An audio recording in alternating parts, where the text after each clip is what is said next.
Hello student. Semester 4 paper 13 optional paper issue of conservation and environmental regeneration के unit 1 में आज मैंने topic चुना है कि role of information technology and media in environmental and human health. पर्यावरण और मानव स्वास्थ्य में सूचना प्रौद्योगिकी और मीडिया की भूमिका। तो इसमें मुख्य रूप से 2 पॉइंट हैं, पर्यावरण में सूचना प्रौद्योगिकी की भूमिका और दूसरा है मानव स्वास्थ्य में सूचना प्रौद्योगिकी की भूमिका, मतलब role of information technology in environment और role of information technology in human health. तो आज के क्लास में हम लोग मुख्य रूप से चर्चा करेंगे role of information technology in environment, पर्यावरण में सूचना प्रौद्योगिकी की भूमिका।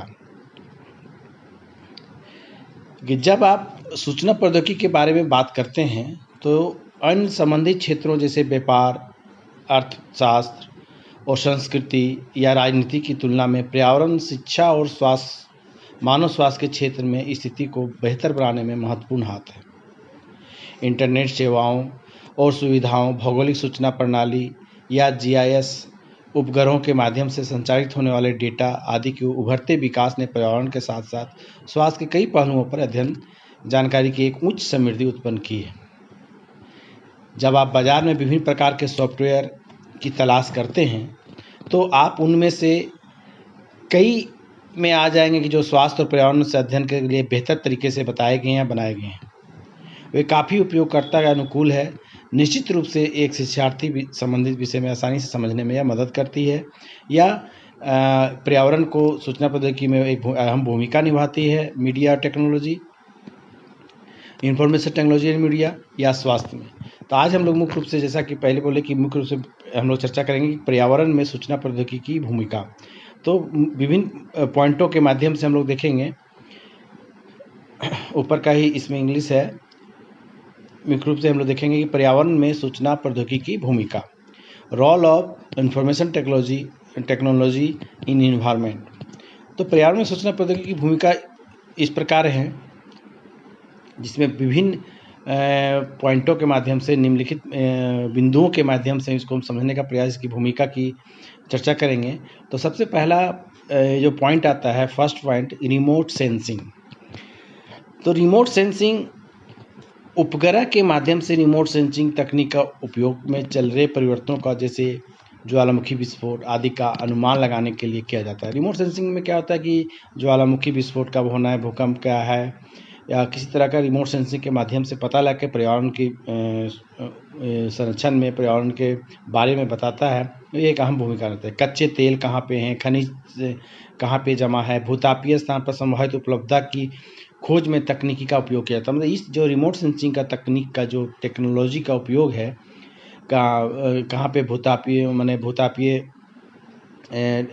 मिनरल्स डिपॉजिट है, कहाँ लोकेशन है, जियोथर्मल पावर का सोर्सेस कहाँ पे है, इत्यादि। इस तरह के बहुत सारे कच्चे तेल कहाँ है, खनिज, जैसे अब कोयला कहाँ पे है, तो उसको एक टेक्नोलॉजी के तरह से पता लगाया जाता है। और ये ज्वालामुखी का इस तरह जो विभिन्न से पर्यावरण में ये अहम भूमिका निभाती है रिमोट सेंसिंग के माध्यम से। नेक्स्ट पॉइंट आता है इसमें डेटाबेस। डेटाबेस विभिन्न विषयों पे अंतर संबंधित डेटा का संग्रह है।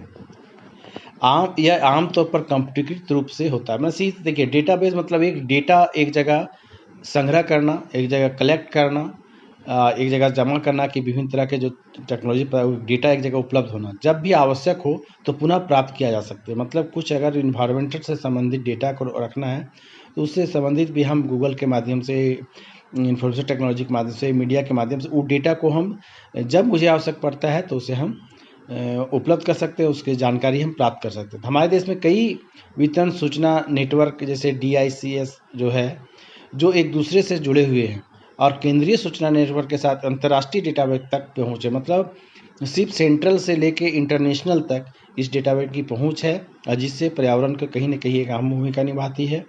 और पर्यावरण में वन मंत्रालय, भारत सरकार ने वन्य जीव, वन आच्छादन, बंजर भूमि आदि जैसे मुद्दों पर एक डेटाबेस तैयार करने का भी काम किया है। काम किया है। तो यहाँ पे काम किया है, मिस्टेक है, यहाँ कम लिखा हुआ है, काम होगा, काम किया है। तो इससे क्या होता है कि जो भारत सरकार के द्वारा या जो वन मंत्रालय की जगह पर कहाँ पे वनों का आच्छादन हो जाएगा, कहाँ बंजर भूमि है, कहाँ डेजर्ट एरिया है, किस एरिया में वनों की अधिकता अधिक है, इस तरह का एक डेटाबेस हम लोग जो पढ़ते हैं कि रेगिस्तान एरिया सबसे कितने क्षेत्रफल में फैला हुआ है, वनों के क्षेत्र कितना फैला हुआ है, या कहाँ पे वन जीव या वाइल्ड लाइफ कहाँ से सबसे ज़्यादा है। तो ये एक इंफॉर्मेशन टेक्नोलॉजी का एक डेटाबेस एक जगह एकत्रित है, उससे हम विभिन्न तरह का उसको डेटा निकालते हैं, उसको देख सकते हैं। ये कहीं ना कहीं इंफॉर्मेशन टेक्नोलॉजी इस माध्यम से भी हमें एक अहम भूमिका निभाती है पर्यावरण में। नेक्स्ट पॉइंट आता है ENVIS, इन्वायरमेंटल इंफॉर्मेशन सिस्टम, पर्यावरण सूचना प्रणाली।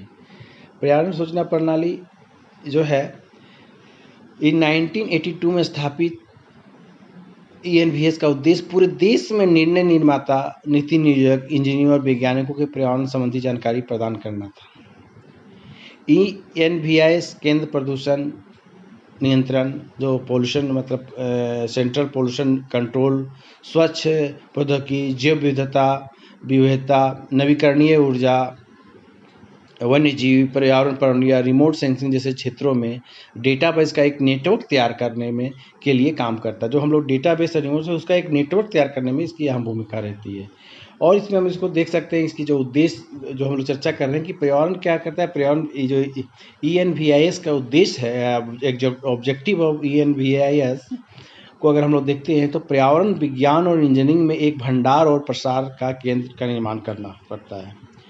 पर्यावरणीय प्रकृति की जानकारी प्राप्त करने प्रसंस्करण करने के लिए भंडारण, पुनः प्राप्ति और प्रसार की आधुनिक तकनीकों को तैयार करना इसका काम है। पर्यावरण सूचना प्रौद्योगिकी का अनुसंधान, विकास और नवाचार को बढ़ावा देना इसका मुख्य रूप से इसका काम है, जिससे पर्यावरण है। भविष्य की जरूरतों को पूरा करने के लिए प्रशासकीय राष्ट्रीय पर्यावरण सूचना सेवा को प्रदान करना, इस तरह इसका है। इसका कुछ नेटवर्क भी बहुत सारे फैले इसके हैं, कई सहभागी संस्थाओं के साथ एक नेटवर्क होता है जो कई नोड्स बनाते हैं। ENVIS केंद्र के रूप में जाना जाता है, जो पर्यावरण और वन मंत्रालय के एक केंद्र बिंदु के साथ काम करता है। मतलब ये जो है केंद्र बिंदु, नेटवर्किंग का जो काम है केंद्र बिंदु के साथ काम करता है। और अपने कॉम्पैक्ट नेटवर्क के कारण ENVIS को संयुक्त राष्ट्र पर्यावरण कार्यक्रम UNEP, united national environmental programme के वैश्विक पर्यावरण सूचना नेटवर्क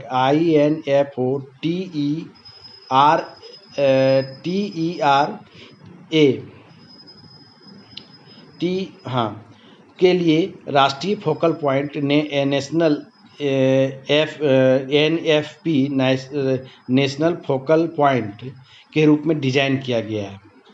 इसको फिर से आप लोग समझिए कि ENVIS को संयुक्त राष्ट्र पर्यावरण कार्यक्रम UNEP, united national environmental programme के वैश्विक पर्यावरण सूचना नेटवर्क में INFOTERRA के लिए राष्ट्रीय फोकल पॉइंट मतलब नेशनल फोकल पॉइंट के रूप में डिजाइन किया गया, ताकि एक नेटवर्क दे सके रिमोट सेंसिंग के लिए, डेटाबेस के लिए। फिर है कि ENVIS इंडिया में 85 ENVIS नोडल स्थापित किए गए, टोटल इंडिया में 85 लगभग है स्थापित करने की प्रक्रिया में है, जिनमें 81 पहले से ही स्थापित हो चुके हैं, ये जो कन्फर्म है, जिनमें सरकारी विभाग, संस्था, NGO इत्यादि शामिल हैं।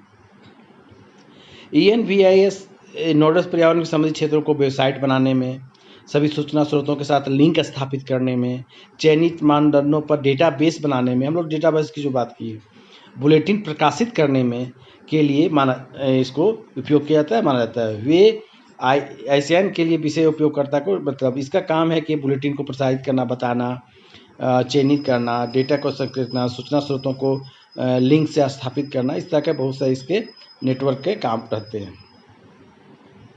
अब हम लोग नेक्स्ट पॉइंट इसमें आते हैं, राष्ट्रीय प्रबंधन सूचना प्रणाली, national management information system.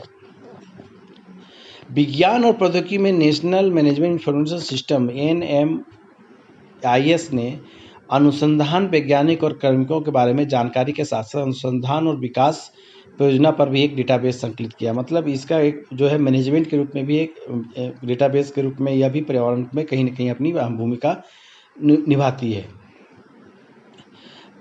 Last point इसमें आता है GIS, जोग्राफिकल इंफॉर्मेशन सिस्टम, भौगोलिक सूचना प्रणाली। तो GIS पर्यावरण प्रबंधन में एक बहुत प्रभावी उपकरण साबित हुआ है।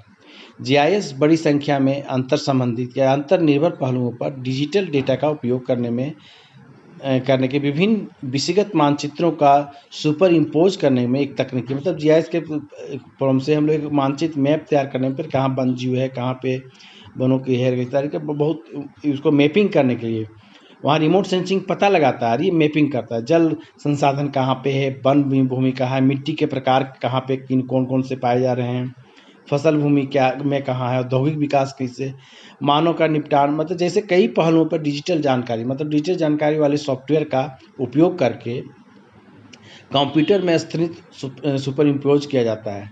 मतलब GIS का काम है कि हर तरह का मैपिंग करना, इस तरह का इसमें उपयोग होता है। इसके GIS में मुख्य रूप से क्या होता है कि भविष्य में भूमि उपयोग की योजना बनाने और प्रदूषित क्षेत्रों या पतित भूमि या भूमि की व्याख्या के लिए बहुत उपयोगी है। जैसे GIS के माध्यम से यह इसका उपयोग इस क्षेत्र में होता है, तो ध्यान से सुनिएगा कि जो प्रदूषित क्षेत्र कहाँ प्रदूषित पोल्यूशन एरिया कौन सा है, प्रति भूमि कहाँ पे है, इसकी व्याख्या करता है और उसका एक प्लानिंग करने में कि भूमि का उपयोग हम किस किस क्षेत्रों में कर सकते हैं, कहाँ पे वन भूमि है, अगर वन वहाँ नहीं है तो वहाँ कुछ इसका भूमि का उपयोग कर सकते हैं कि नहीं, अगर हमको वहाँ को औद्योगिक इंडस्ट्रियल बैठाना है, अगर रोड का निर्माण करना है तो GIS के माध्यम से हम देख सकते हैं कि यहाँ वनों की अधिकता है क्या है नहीं, उसका मैपिंग करके हम वहीं पे बैठ के मैप्स की तरह समझ सकते हैं। GIS वायुमंडलीय घटना की जानकारी भी प्रदान करता है। जैसे जो वायुमंडलीय जो घटना है उसका वायुमंडल का घटना जो एटमॉस्फेयर की जो घटना इसकी जानकारी प्रदान करता है।